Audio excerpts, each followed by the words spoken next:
नमस्ते। आज के इस विश्लेषण में हम पौराणिक कथाओं के सबसे महान और शक्तिशाली पात्रों में से एक की शुरुआत यानी उनकी ब्रह्मांडीय उत्पत्ति की कहानी पर गहराई से चर्चा करने वाले हैं। ये एक ऐसी कहानी है जहां मिथक और वास्तविकता की रेखाएं आपस में बहुत ही खूबसूरती से जुड़ती हैं। तो चलिए बिना किसी देरी के सीधे कहानी में चलते हैं। अब जरा इस बात की कल्पना कीजिए, क्या होगा अगर एक भूखा बच्चा इतना शक्तिशाली हो कि वो सचमुच सूरज को ही खा जाए। पहले सुबह का वो शांत आसमान और अचानक से एक दिव्य बच्चे की मासूम सी भूख एक ऐसे संकट को जन्म दे देती है जो शायद पूरे ब्रह्मांड को ही खत्म कर दे। ये एक ऐसा पल है जहां एकदम नितांत मासूमियत और अकल्पनीय शक्ति आमने सामने खड़ी हैं। बात त्रेता युग की है, देवताओं और राक्षसों का समय।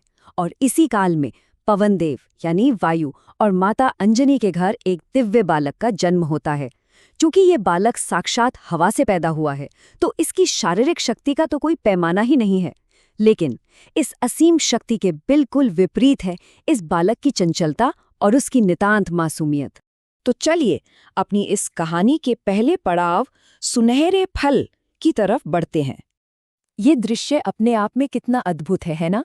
एक भूखा छोटा बच्चा सुबह सुबह उठता है, भोर के उस लाल आसमान की तरफ देखता है और उस धधकते हुए विशाल सूर्य को देखकर सोचता है कि वाह, ये तो एक रसीला लाल आम है।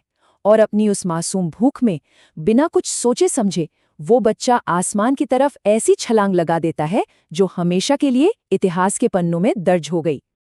और यहीं से शुरू होता है हमारी कहानी का दूसरा हिस्सा, एक ब्रह्मांडीय छलांग। आसमान में उड़ते हुए ये बालक एक पक्षी की तरह बड़ी आसानी से बादलों को चीरता हुआ आगे बढ़ रहा है। अब आप सोच सकते हैं कि सूरज की झुलसाने वाली गर्मी उसे जला क्यों नहीं रही। वो इसलिए क्योंकि उसके पिता पवन देव वायु एक ब्रह्मांडीय एयर कंडीशनर की तरह अपनी ठंडी सांसों से उसे चारों तरफ से सुरक्षित रखे हुए हैं। लेकिन आसमान में टेंशन कम नहीं थी। यहाँ एंट्री होती है राहु की, ग्रहण का राक्षस, जो खुद अपना भोजन यानी सूर्य को निगलने के लिए वहां पहुंच रहा था। लेकिन राहु की तो हालत ही खराब हो जाती है। वो बुरी तरह घबरा जाता है जब वो देखता है कि हवा में उड़ने वाला एक छोटा सा वानर उससे भी पहले उसके खगोलीय भोजन को चुराने वाला है। और इस मोड़ पर आकर कहानी एक भारी नाटकीय रूप ले लेती है, जिसे हम कहेंगे एक नायक का पतन। जब देवताओं के राजा इंद्र को पता चलता है कि सूर्य खतरे में है, तो ब्रह्मांड के संतुलन को बचाने के लिए उन्हें तुरंत बीच बचाव करना पड़ता है। और मजे की बात देखिए, ये चंचल बालक खेल खेल में इंद्र के उस विशाल हाथी ऐरावत को भी पकड़ने की कोशिश करता है। इस स्थिति को पूरी तरह बेकाबू होता देख इंद्र को मजबूर होकर अपना अंतिम और सबसे शक्तिशाली अस्त्र वज्र उस बालक पर चलाना पड़ता है। इंद्र का वो वज्र सीधे उस बालक के जबड़े पर जाकर लगता है और वो तेजी से जमीन पर गिर पड़ता है।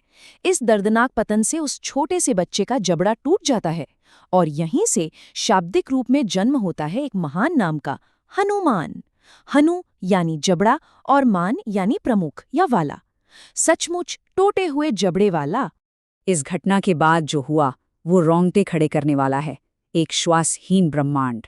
ये पूरा घटनाक्रम एकदम एक डोमिनो इफेक्ट की तरह था।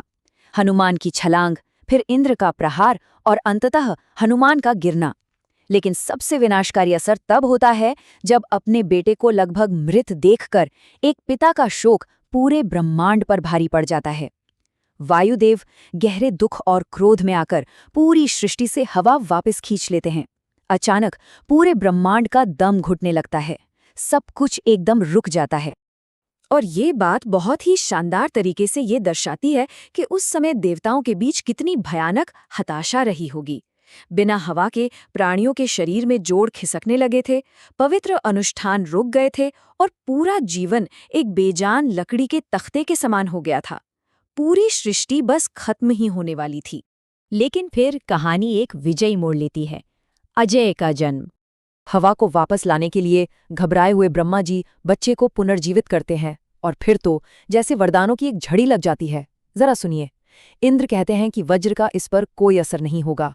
अग्निदेव आग से न जलने की शक्ति देते हैं। वरुण देव पानी के खतरों से बचाते हैं। यमराज युद्ध में अजेय रहने और उत्तम स्वास्थ्य का आशीर्वाद देते हैं।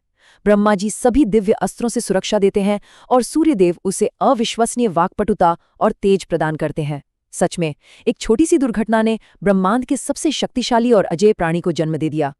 तो एक मासूम भूखे बच्चे से लेकर एक अमर और अजेय नायक बनने तक का ये सफर अद्भुत है।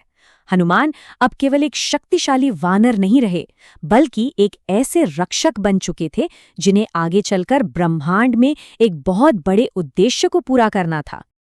आइए अब इस पूरी कहानी के सबसे दिलचस्प हिस्से की तरफ चलते हैं, इसका गहरा अर्थ।